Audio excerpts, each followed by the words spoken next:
Hello everyone,အားလုံးပဲမင်္ဂလာပါ Innovation Channel ကနေ channel ကြိုဆိုလိုက်ပါတယ်။ဒီနေ့သင်ခန်းစာဗီဒီယိုမှာတော့ Chanfa command ရဲ့အသုံးဝင်ပုံနဲ့သုံးညတွေကိုအသေးစိတ်ရှင်းပြပေးသွားမှာဖြစ်ပါတယ်။ Chanfa ရဲ့အဓိပ္ပာယ်က object တွေကို distance တန်ဖိုးတွေနဲ့ပေါင်းတွေကိုချိုးပေးတာဖြစ်ပါတယ်။ Chanfa command ရဲ့ shortcut က CH ဖြစ်ပါတယ်။ကျွန်တော် Chanfa command ကိုအသုံးပြုမယ်ဆိုလို့ရှိရင်အောက်က command ပေါ်မှာ CHNFP က Chanfa ဆိုပြီးတော့ command ကြီးဆိုရိုက်ပြီးတော့ enter ခေါင်းနေရတယ်လို့ကျွန်တော်တို့ကသူ့ရဲ့ shortcut ဖြစ်တယ်ကျွန်တော်တို့က CHA enter ဆိုလို့ရလဲကျွန်တော် Chanfa command ကိုအသုံးပြုရပါတယ်။နောက်တစ်နည်းကတော့ကျွန်တော်တို့ modify panel ထဲမှာရှိတဲ့fill ဘေးမှာရှိတဲ့ကျွန်တော်ကညလေးကို click ချက်နေပြီးတော့ fill အောက်မှာရှိတဲ့ Chanfa ဆိုတဲ့ tool လေးကို click ချက်နေပြီးတော့လဲကျွန်တော်တို့က Chanfa command ကိုအသုံးပြုလို့ရပါတယ်။ကျွန်တော်တို့ line 2ကိုယူမယ်။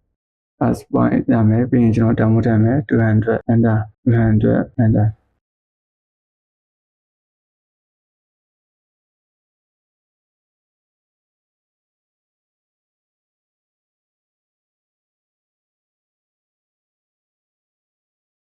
Chanfa command ကိုအသုံးပြုရတဲ့ CHA enter CHA enter ခေါက်ပြီးရတယ်ကျွန်တော်တို့က fill မှာကြတော့ကျွန်တော် object တွေကို radius တန်ဖိုးနဲ့ပွေးပေးတာဖြစ်ပါတယ် Chanfa command မှာကြတော့ကျွန်တော်က distance တန်ဖိုးနဲ့ဇောင်းတွေကိုချိုးပေးတာဖြစ်တဲ့အတွက် CHA enter လို့ဝင်ပြီးရတယ်ကျွန်တော်က distance ဆိုတာကိုထပ်ပြီးတော့နှိပ်လိုက်ပါdistance ကိုနှိပ်ပြီးရတယ်ကျွန်တော်တို့သူကဆက်ပြီးတဲ့ first Chanfa distance တန်ဖိုးထည့်ပေးရမှာဖြစ်ပါတယ်ကျွန်တော် first Chanfa distance တန်ဖိုးကို40 enter first Chanfa distance တန်ဖိုးထည့်ပြီးရတယ်ကျွန်တော်တို့မပြီးသေးပါဘူးသူက second Chanfa distance တန်ဖိုးကိုထည့်ပြီးတော့တောင်းပါတယ်တော့ဒီနေရာမှာ second Chanfa distance တန်ဖိုးကိုတော့ HT enter first object second object ဒါဆိုတော့ကျွန်တော်တို့သတ်မှတ်ခဲ့တဲ့ distance တန်ဖိုးနဲ့ဇောင်းတွေကိုချိုးပြီးသားပြီဖြစ်ပါတယ်ကျွန်တော်တို့သတ်မှတ်ခဲ့တဲ့ first Chanfa 40နဲ့ second Chanfa 80ဆိုတော့ကကျွန်တော်တို့ဒီ line ကြီးရဲ့ကျွန်တော်တို့အလျားတွေမဟုတ်ပါဘူး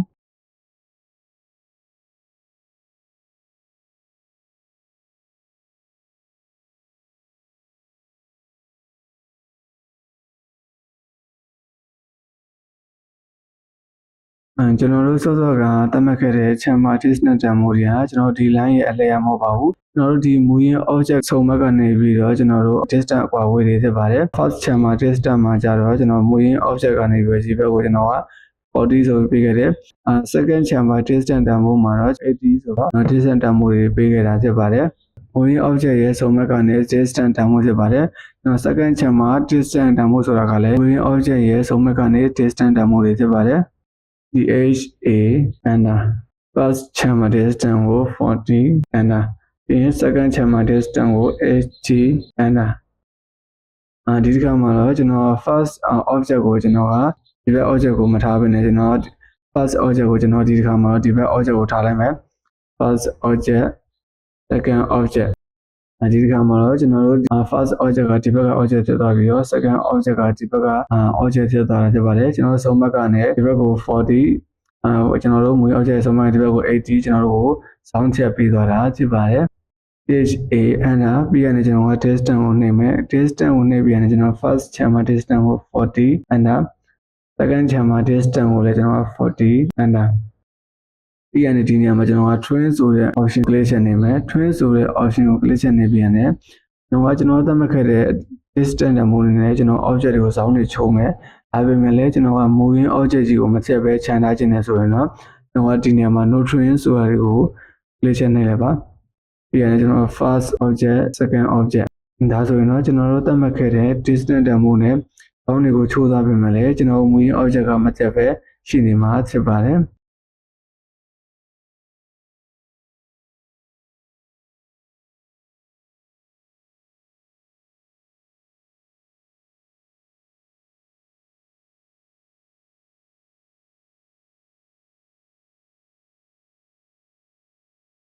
CHA enter ပြီးရင်ကျွန်တော် distance ကိုနှိပ်မယ် distance ကိုနှိပ်ပြီးရင်first Chanfa distance ကိုကျွန်တော်က40 enter second Chanfa distance ကိုလည်း40 enter ဒီနေရာမှာကျွန်တော်သတ်မှတ်ခဲ့တဲ့တန်ဖိုးနဲ့ဇောင်းတွေကိုချက်ပြီးရင်ကျွန်တော်မူရင်း object တွေကိုကျွန်တော်ကမချန်ထားခြင်းတာဖြစ်တဲ့အတွက်ကျွန်တော်ကဒီနေရာမှာ twin ဆိုတာကိုပြန်ရွေးထားလိုက်မယ် twin ပြီးရင်ကျွန်တော်တို့ကကျွန်တော်သတ်မှတ်ခဲ့တဲ့ distance တန်ဖိုးတစ်ခုနဲ့ကျွန်တော်က rectangle shape တွေဆက်လက်ခြင်းတွေ line တွေကိုdistance တန်ဖိုးတစ်ခုနဲ့ဇောင်းတွေအများကြီးကိုချိုးခြင်းနဲ့ဆိုလို့ရှိရင်ကျွန်တော်က Chanfa option ထဲကနေပြီးတော့polyline ဆိုတဲ့ option ကို click ချက်နှိပ်လိုက်ပါပြီးရင်ကျွန်တော်တို့ဇောင်းချိုးခြင်းတဲ့ object တွေကိုကျွန်တော်ဆက်လက်မှတ်ပေးလိုက်ပါကျွန်တော်ကဒီ ညမှာ rectangle ကိုကျွန်တော်ကဇောင်းတွေချိုးပေးခြင်းနဲ့ဖြစ်တဲ့ကျွန်တော် rectangle ကိုဆက်လက်မှတ်လိုက်မယ်ဒါဆိုရင်တော့ကျွန်တော်သတ်မှတ်ခဲ့ distance တန်ဖိုးနဲ့rectangle မှာရှိတဲ့ကျွန်တော်ဇောင်းတွေအကုန်လုံးကိုတစ်ခါတည်းချိုးပေးသွားတာဖြစ်ပါတယ် HA enter ခုမှတစ်ခါဝင်ပြီးရင်ကျွန်တော် object တွေအများကြီးကိုဇောင်းတွေတစ်ခါတည်းချိုးခြင်းနဲ့ဆိုရင်တော့ကျွန်တော် multiple ဆိုတဲ့ option ကို click ချက်နေတယ်ပါ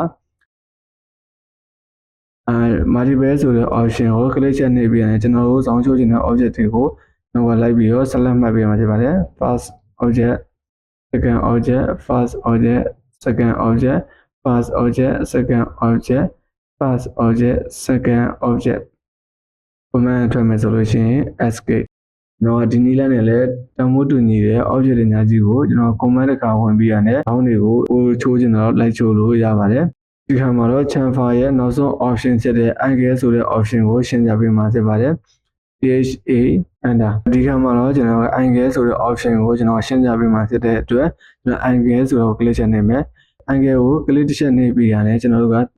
first chamber ရဲ့ length တန်ဖိုးပြရမှာဖြစ်ပါတယ်ကျွန်တော် first chamber ရဲ့ length တန်ဖိုးကိုတော့ကျွန်တော်က40 enter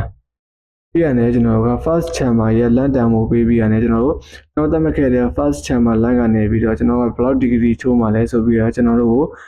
degree တန်ဖိုးတွေသတ်မှတ်ခိုင်းပါတယ်degree တန်ဖိုးကိုတော့ကျွန်တော်တို့ကdegree ရဲ့ symbol တွေကျွန်တော်ထည့်ကြမလို့ပါဘူး30ဆိုပြီးတော့ enter ခောက်ပေးလိုက်ရမယ်30 enter first line ကိုကျွန်တော်ကဘယ် object ကိုထားမလဲဆိုပြီးတော့ကျွန်တော်ဆက်လက်မှတ်ပြရမယ်ကျွန်တော်က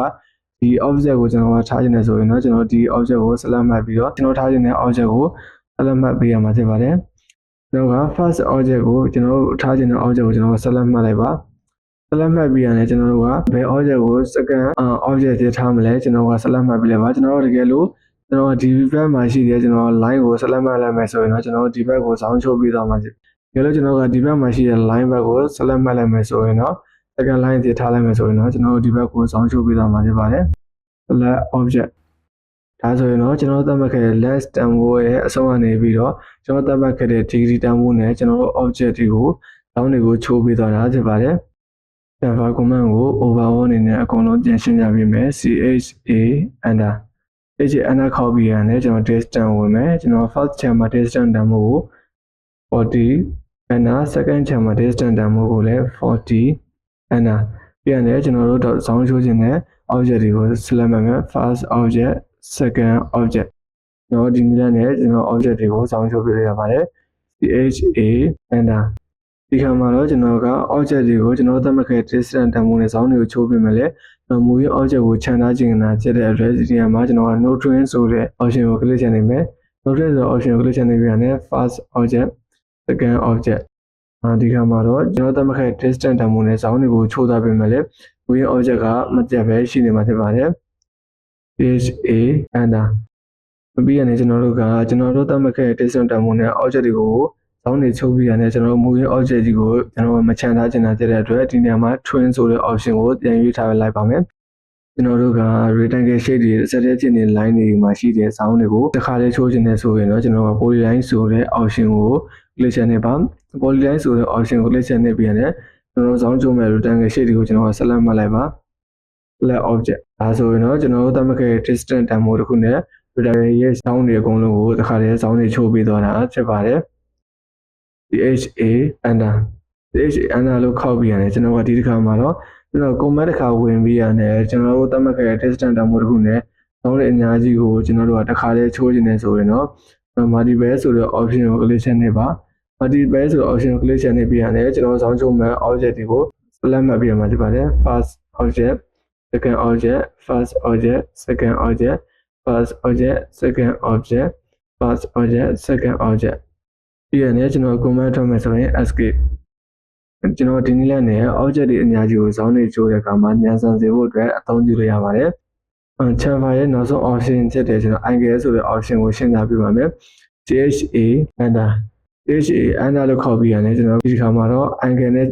ဇောင်းတွေကိုချိုးချင်တာဖြစ်တဲ့အတွက်ကျွန်တော် angle ဆိုတဲ့ option ကို click ချနေမယ်angle ဆိုတဲ့ option ကို click ချနေပြီးရတယ်ကျွန်တော်တို့ first chamber length တန်ဖိုးသတ်မှတ်ပေးရမှာဖြစ်ပါတယ် first chamber length တန်ဖိုးကိုတော့ကျွန်တော်က45 enter ပြီးရတယ်ကျွန်တော်တို့ကသတ်မှတ်ခဲ့တဲ့ first chamber length ကနေပြီးတော့ကျွန်တော်တို့အောက် degree ချိုးမှလဲဆိုပြီးကျွန်တော်တို့ degree တန်ဖိုးတောင်းတယ်ဒီခါမှာတော့ကျွန်တော်က45 enter ပြန်လဲကျွန်တော်တို့ first object second object ဒါဆိုတော့ကျွန်တော်တို့သတ်မှတ်ခဲ့တဲ့ distance demo ကနေပြီးတော့ကျွန်တော်တို့သတ်မှတ်ခဲ့တဲ့ degree demo အတိုင်းကျွန်တော်တို့ဇောင်းတွေကိုချိုးပေးသွားတာဖြစ်ပါတယ်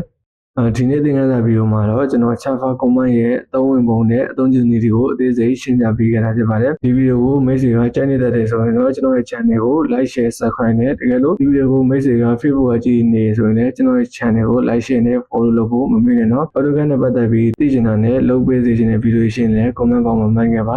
ဒီဗီဒီယိုကိုဆုံးဖြတ်အောင်ကြည့်ပြီးရတဲ့အတွက်အားလုံးကိုကျေးဇူးတင်ပါတယ်